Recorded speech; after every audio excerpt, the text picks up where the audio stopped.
15-16 मुद्दे लेके मैं यहाँ धरने के लिए बैठा हूँ। आदमी कम होगा तो चलेगा मगर वेपन नहीं जाना चाहिए।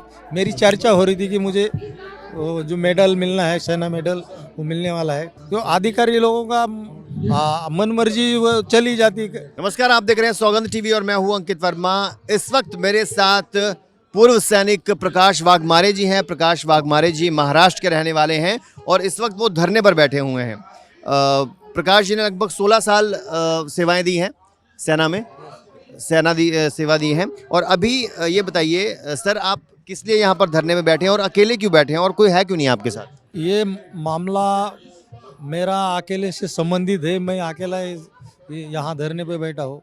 जो जो महारेजिमेंट सेंटर है उसके अंदर जो सैनिकों के अभिव्यक्ति स्वातंत्र्य जो रहता है, जो धार्मिक अधिकार रहता है और जो उनके ऐतिहासिक जो वहाँ धरोहर है उसको सही तरीके से रखा नहीं जा रहा है, लिखा नहीं जा रहा है। इसके वास्ते मैं उसकी कई बातें 15-16 मुद्दे लेके मैं यहाँ धरने के लिए बैठा हूँ।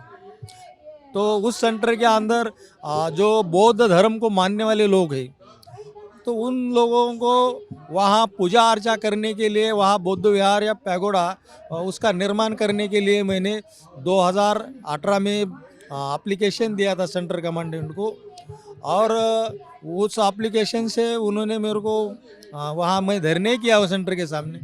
मुझे आश्वासन दिया था कि कॉन्फ्रेंस लेके 2019 के जनवरी तक आपको इसके जो आपके मुद्दे हैं उसके ऊपर कार्रवाई करेंगे और आपको जानकारी देंगे, मगर उन्होंने वैसा कुछ नहीं किया। आप महार रेजिमेंट में थे। महार रेजिमेंट किससे संबंधित रेजिमेंट? महार रेजिमेंट ये लड़ाऊ महाराष्ट्र के लोग ज़्यादा रहते उसमें।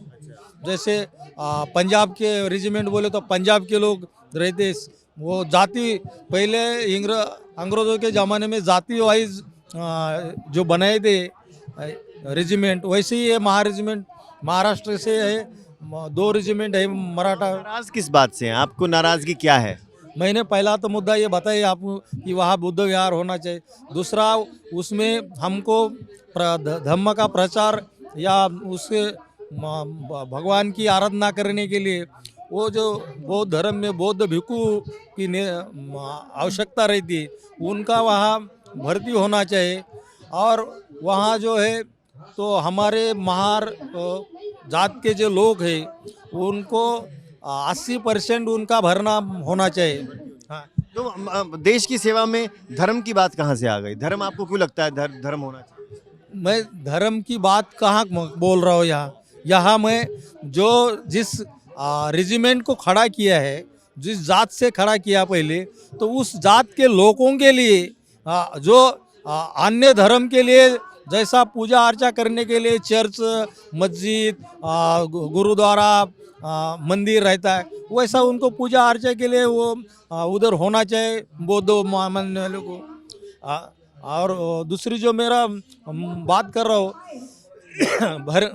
उनका जो भरना होना चाहिए 80%, क्योंकि वो पहले से चले आ रही बात है। जिस कौम के लोग उस रेजिमेंट में होंगे उनको 80% का भरने का रिजर्व रख दिया जाएगा और बाकी को 20% दूसरों को दिया जाएगा। ये बात हो गई। आपने मुझे बताया कि 2 साल आपने श्रीलंका में भी सेवाएं दी हैं। श्रीलंका में आप गए थे 2 साल के लिए। वहाँ पर आपके साथ कुछ ऐसा हुआ जिससे आप नाराज़ हैं? आज भी आपके जहन में है वो बात कि आपने सेना के लिए कुछ ऐसा काम किया था जिसका आपको अप्रिसिएशन नहीं मिला, जो आपको सेना मेडल मिलना चाहिए था वो नहीं मिला, किसी और को दे दिया गया, वो क्या है? अभी ये बात तो इस मुद्दे से सहमत नहीं, मगर आप पूछ रहे तो मैं उसके लिए ये बताना चाहता हूँ कि वहाँ जो घटना घटी थी वहाँ 3 जो जवान थे हमारे आगे, तो वो वहाँ के जो एलटीटी लोग थे उग्रपंथी, उन्होंने फायर करके उनको मारा था। तो मैं उनका जो वेपन्स था उसमें वेपन को संभाल के रखना। आदमी कम होगा तो चलेगा मगर वेपन नहीं जाना चाहिए, ऐसे कहावत है। तो उस हिसाब से मैंने वहाँ पे उनके वेपन्स जाने नहीं दिया था। इसलिए मेरी चर्चा हो रही थी कि मुझे वो जो मेडल मिलना है, सेना मेडल, वो मिलने वाला है। लेकिन बाद में मुझे अलग रख के दूसरे का नाम ऊपर भेज के मेरे को वो नहीं मिला करके मैं नाराज हो के आपने अपनी बात रखी नहीं है, आपने कहा नहीं कि मैं आपने ऐसा काम किया है और इसके लिए आपको सेवा मेडल मिलना चाहिए, आपका आपने कहा कि आपका नाम आ रहा था, आपने नाराज़गी जाहिर करी? यहाँ वहाँ बात किससे पूछे, अगर किसी से बात करना है वहाँ के मुखिया जो सीओ कर्नल ऐसे रैंक के आदमी रहते उनको बात करना है तो यहाँ जो जिस हम कंपनी से रहते हैं वहाँ से निचले रैंक से हवलदार, उसके ऊपर सूबेदार, उसके ऊपर कंपनी कमांडर, ऐसे ऐसी चैनल प्रोसीजर रहती। तो क्या अपनी बात रख नहीं सकते? वही बात अगर करने के हम मिलना चाहते बोलेगे तो वही बात दबा जाती, नहीं मिलेगा बोल के तो कहाँ जाएगा हमें। क्या अपनी बात रखने की आज़ादी भी नहीं होती है वहाँ पर? क्या मतलब वहाँ पे इंटरनल पॉलिटिक्स भी हो जाती है, मतलब लोगों के साथ, या कुछ आपके जो सीनियर्स होते थे आपकी नहीं सुनते थे, या फिर कुछ आपने बताया चमचे वगैरह भी रहते थे? तो वो तो है ना, इसलिए तो ये हमारे जवान जो है 1 रैंक 1 पेंशन के लिए बैठे, वो जो सब बता रहे क्या होता है क्या नहीं। तो अधिकारी लोगों का मन मर्जी वो चल जाती वहाँ पे, वो अपने मन मर्जी से कुछ भी कौन सी बात मानना है, किसी को मिलना है या नकारना है, वो सब वो करते रहते हैं। सैनिकों के बारे में सरकार जो है वो बहुत बातें करती है कि हम सैनिकों के साथ हैं, हम सैनिकों के लिए ये कर रहे हैं, वो कर रहे हैं, लेकिन क्या अभी कुछ सालों में सैनिकों की स्थिति बदली है? उनकी ज़िंदगी में सुधार आया है? आप तो रह चुके हैं पूर्व सैनिक, अभी आप जो सिनेरियो देख रहे हैं देश का सैनिकों के लिए, वो कैसा है? अभी जो सैनिकों का जो सुधार है जितना होना चाहिए उतना नहीं हुआ है, क्योंकि जो सैनिकों को 70% जो पेंशन देना चाहिए था, इसीलिए यह हमारे जवान यहाँ धरना दे रहे हैं, मैं भी उनको समर्थन में हूँ।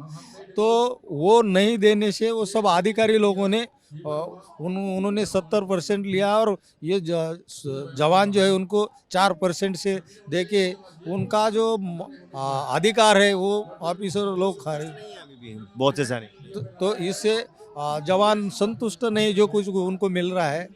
और ये जो जंग है यहाँ सैनिक जो लड़ रहे हैं तो वो जायज़ है। तो प्रकाश वाघमारे जी से हमने बातचीत की, ये नायक थे सेना में, 16 साल इन्होंने काम किया। उम्मीद करते हैं कि इनकी बात सरकार तक पहुंचेगी और जिन मांगों के लिए ये धरने पर बैठे हैं वो जल्द से जल्द पूरी होगी। आपका क्या सोचना है इस वीडियो के बारे में और किस तरह का कंटेंट देखना चाहते हैं हमारे चैनल पे, हमें कमेंट करके जरूर बताएं। फिलहाल के लिए इतना ही। बने रहिए सौगंध टीवी के साथ, कैमरामैन रोहित के साथ अंकित वर्मा, सौगंध टीवी दिल्ली। आप देख रहे हैं सौगंध टीवी, सौगंध वतन की।